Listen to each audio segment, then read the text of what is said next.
ओम नमो गंगा विश्वरूपिणी नारायणी नमो नमः।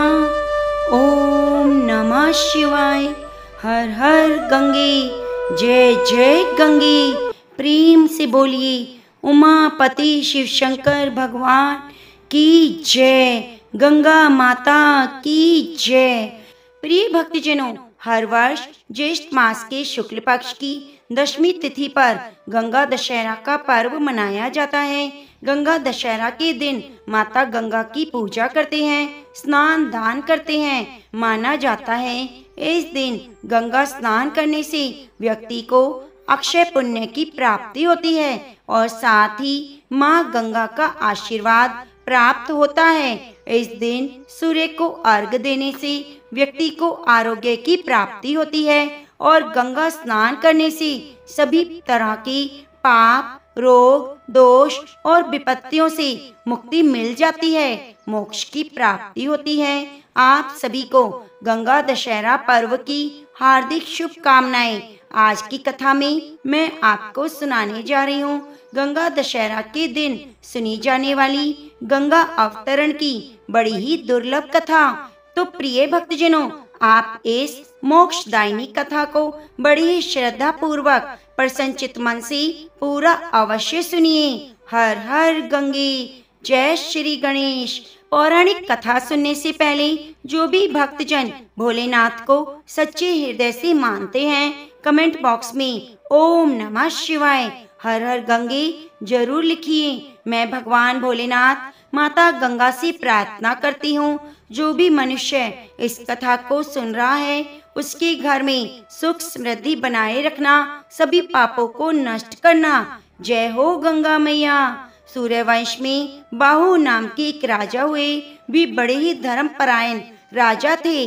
वे अपनी प्रजा का पुत्रों के समान पालन करते, पापियों द्रोहियों को उचित दंड देते, जिससे सभी प्रजा निर्भय होकर धर्म पूर्वक रहती। उनके राज्य में धन की, अन्न की कोई कमी नहीं थी, जिससे सभी प्रजाजन वहाँ सुख पूर्वक निवास करते।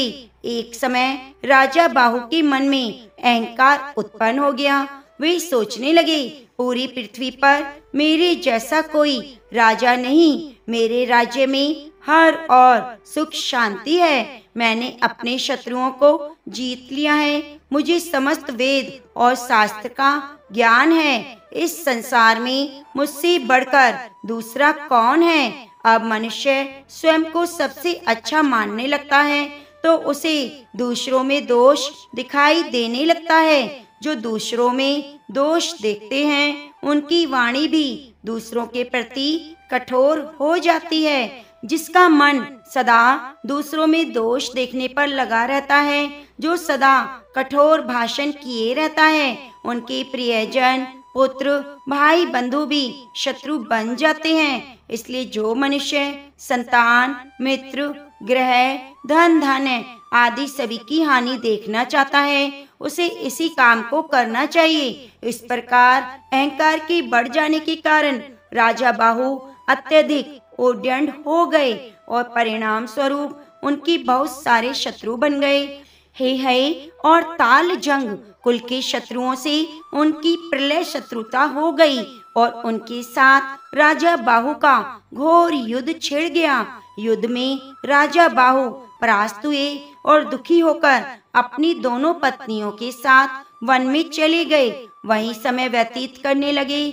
दुख और संताप से राजा बाहु का शरीर जर्जर हो गया।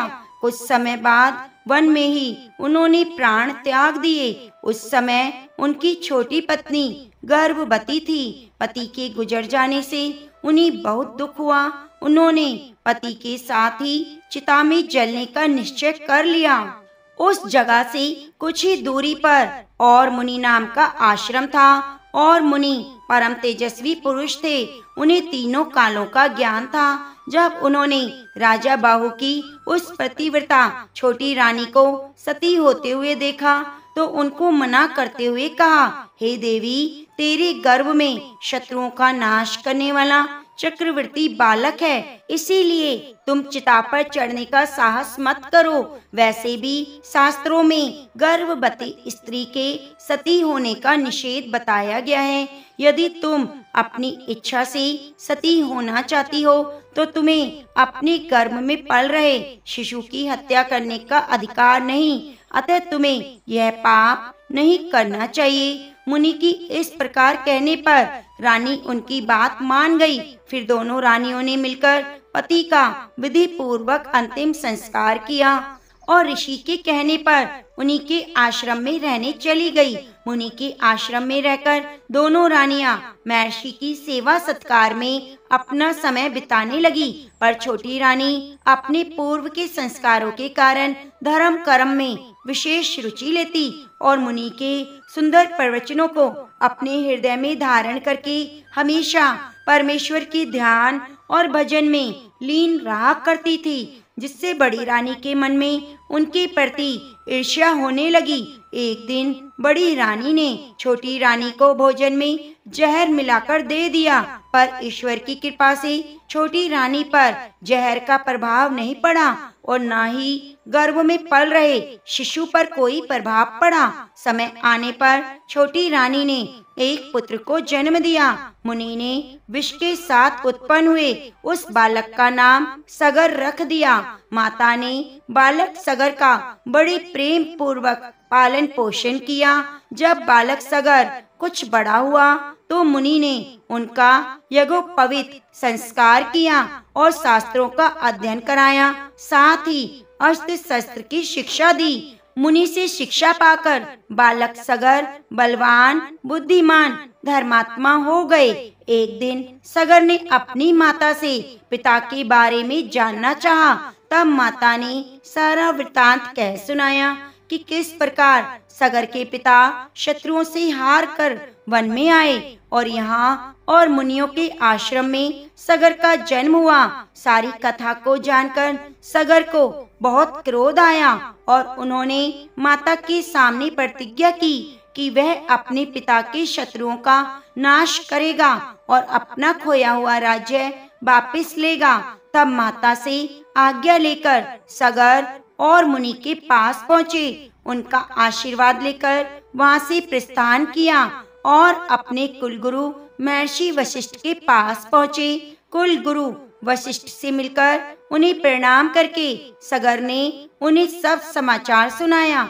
महर्षि सगर को देखकर बड़े ही प्रसन्न हुए और उन्हें अलग अलग प्रकार के दिव्य अस्त्र शस्त्र प्रदान किए। इस प्रकार सभी दिव्य अस्त्र शस्त्रों से सुसज्जित होकर सगर कुल गुरु वशिष्ठ से आज्ञा लेकर अपने पिता के शत्रुओं से युद्ध करने पहुँचे। शूरवीर सगर ने बहुत ही कम समय में अपने सभी शत्रुओं को पराजित कर दिया और बहुत से राजा अपने प्राण बचाने के लिए वशिष्ठ मुनि की शरण में पहुँचे। गुरु वशिष्ठ की बात मानकर सगर ने उन राजाओं को प्राण दान दे दिया।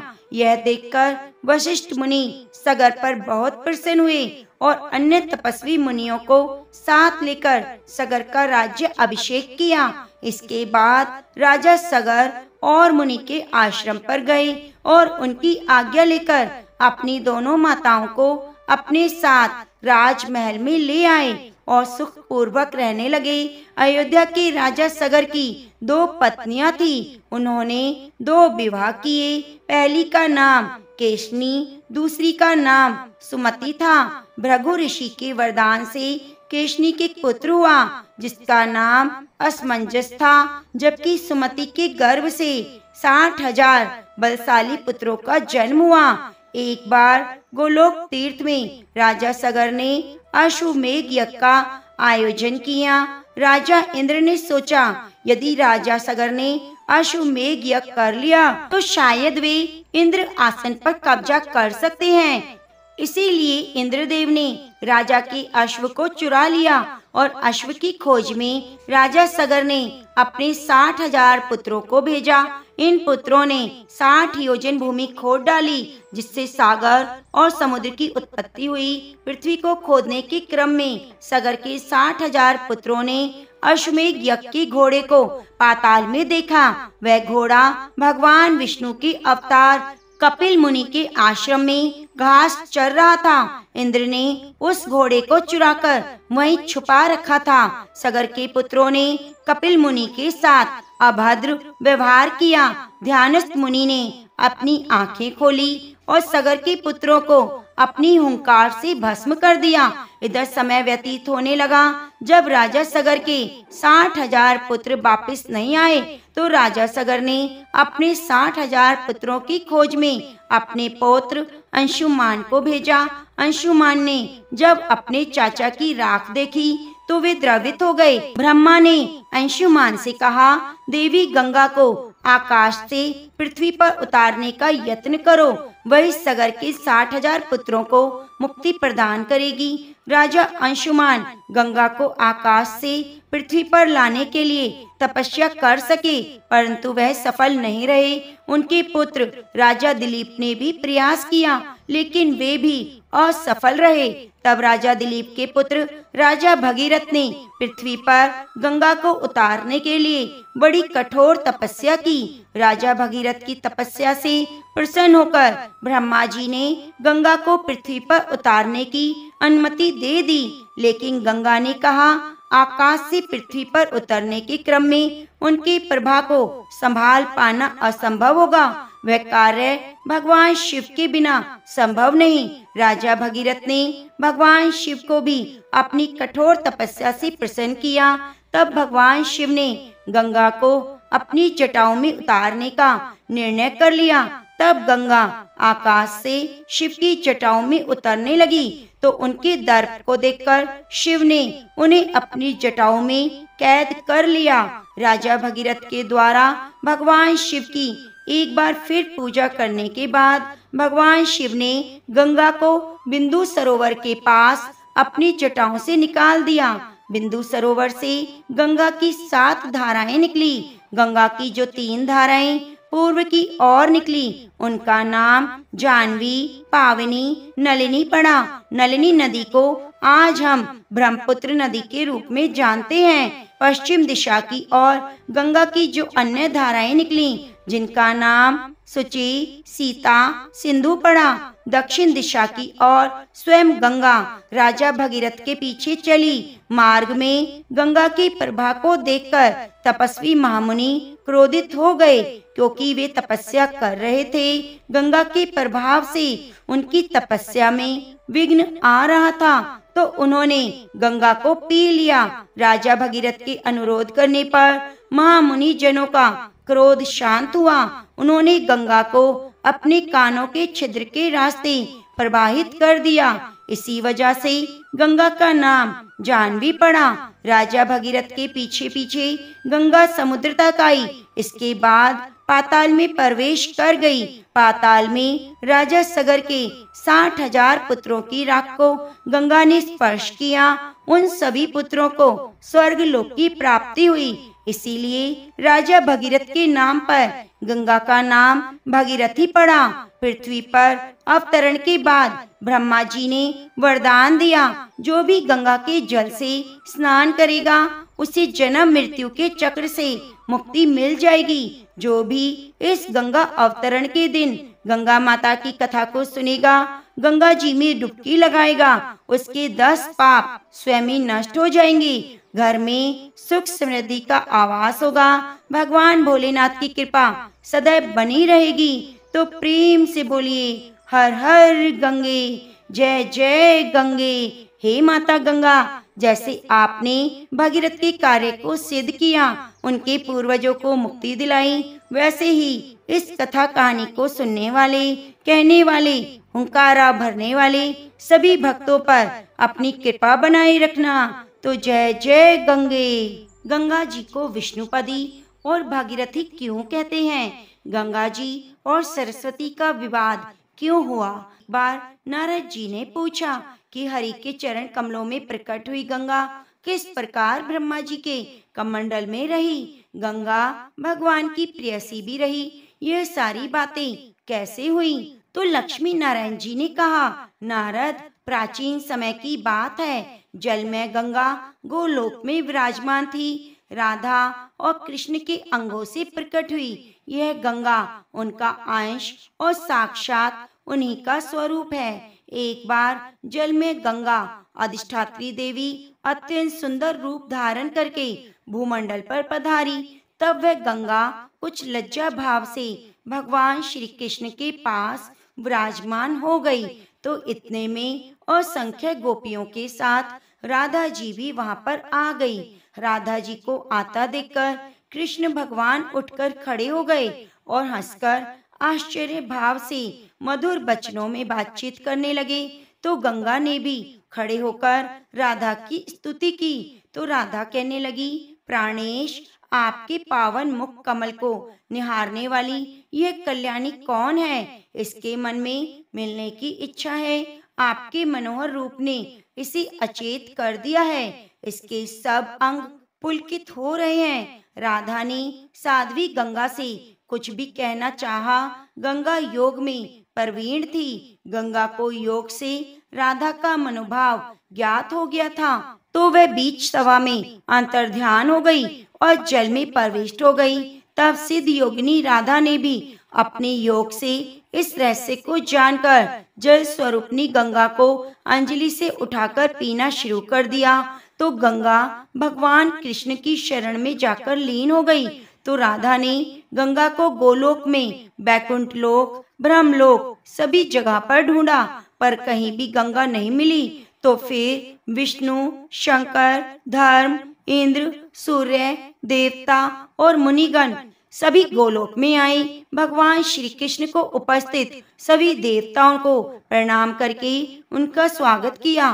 तो श्री कृष्ण भगवान उनके आने का अभिप्राय समझ गए थे और कहने लगे, आप सभी महानुभाव गंगा को ले जाने के लिए यहाँ पर पधारे हैं, परंतु इस समय वह गंगा शरणार्थी बनकर मेरी चरण कमलों में छिपी है। मैं आप लोगों को उसे जरूर सौंप दूंगा, लेकिन आप पहले उसे निर्भय कर दें, क्योंकि राधा उसे पी जाने के लिए तैयार है। तो सारे देवता राधा को प्रसन्न करने में लग गए।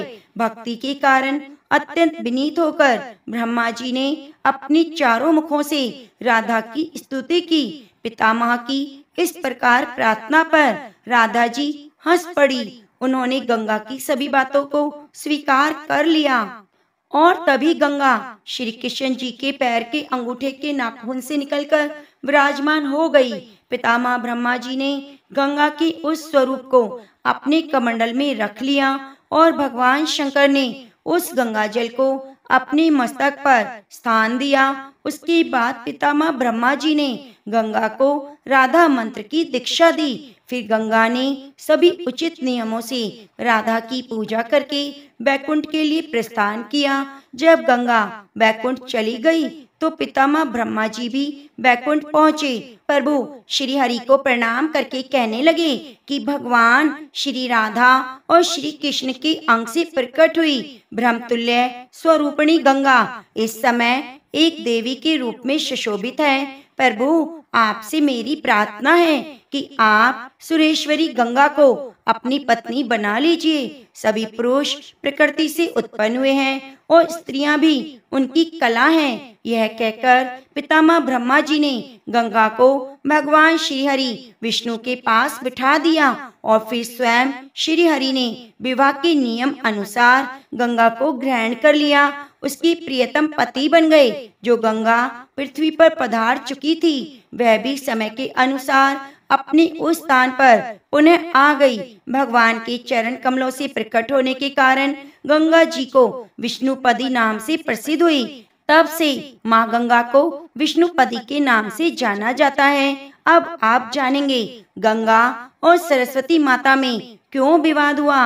एक बार नारद जी श्री हरि नारायण से बोले कि विष्णु जी के सानिध्य में रहने वाली यह गंगा और सरस्वती अभिशक्त होकर भारत में नदी के रूप में बहती हैं। इन नदियों का सेवन करने वाले इस जन्म में गुणी और विद्वान बनते हैं। मरने के बाद बैकुंठ लोक को जाते हैं। प्रतिदिन गंगा में स्नान करने वाला गर्भवास के संकट से मुक्त हो जाता है। श्रीमन नारायण के इस कथन को सुनकर नारद जी अपनी उत्सुकता को रोक नहीं सके और कहने लगे, दोनों दिव्य देवियां गंगा और सरस्वती का विवाद किस कारण से हुआ था, यह भी आप मुझे सुनाने की कृपा करें। तो देव ऋषि नारद जी की बात सुनकर नारायण कहने लगे, देव ऋषि, भगवान विष्णु की 3 पत्नियां थीं, गंगा, लक्ष्मी और सरस्वती। एक बार विष्णु जी ने गंगा के प्रति कुछ ज्यादा ही अनुराग और लगाव दिखाया, तो यह देखकर सरस्वती के मन में ईर्ष्या प्रकट हो गई। सरस्वती ने भगवान विष्णु को तीनों पत्नियों के प्रति समान अनुराग न रखने के कारण खरी खोटी सुनाई और साथ ही गंगा को भी भला बुरा कहने लगी। तो इस तरह से सरस्वती को कलह करते देख भगवान विष्णु वहां से बाहर चले गए। तो पीछे से सरस्वती का क्रोध और भी ज्यादा भड़क गया। वह गंगा के केश पकड़कर उसे मारने के लिए लपकी, तो लक्ष्मी जी ने बीच में आकर दोनों को शांत करने का प्रयास किया, पर सरस्वती ने लक्ष्मी को भी गंगा की सहायिका मानते हुए उनका अपमान किया और कहा, तुम गंगा के पक्ष में आई हो, मैं तुम्हें श्राप देती हूँ, तुम वृक्ष बन जाओ। तो गंगा अपने कारण निरपराध लक्ष्मी को दंडित देखकर गुस्सा हो गई और उन्होंने अत्यधिक क्रोध के कारण सरस्वती से कहा, तुम्हें मेरा श्राप है, तुम भूतल पर नदी बन जाओ। तो सरस्वती भी पीछे नहीं रही, उसने भी गंगा को श्राप दे दिया कि तुम मृतकों की अस्थियां ढोने वाली नदी बनकर पृथ्वी पर बहोगी। थोड़ी देर में जब विष्णु जी वापस आए तो उन्होंने अपनी पत्नियों के परस्पर कलह और श्राप का पता लगा, तो उन्होंने लक्ष्मी जी को शांतवर्ती, सहनशीलता और उदारता को देखकर केवल उसे ही पत्नी के रूप में अपने पास रखा और गंगा और सरस्वती का त्याग करने का निश्चय किया। तो इस वियोग से गंगा और सरस्वती व्यथित हो गई। कातर स्वरों में श्राप से शीघ्र निपटने का उपाय पूछने लगी। तो विष्णु जी कहने लगे, गंगा तो नदी रूप में स्वर्ग, भूलोक, पाताल लोक में त्रिपथगा होकर बहेगी। उसका स्थान शिव की जटाओं में होगा। अंश रूप में ही स्वर्ग में वह मेरे सानिध्य में रहेगी। सरस्वती प्रधान रूप पृथ्वी तल पर रहेगी और अंश रूप में मेरे पास लक्ष्मी तुलसी वृक्ष बनकर मेरे शालिग्राम पत्नी ग्रहण करेगी। प्रेम से बोलिए उमापति शिव शंकर भगवान की जय, गंगा माता की जय।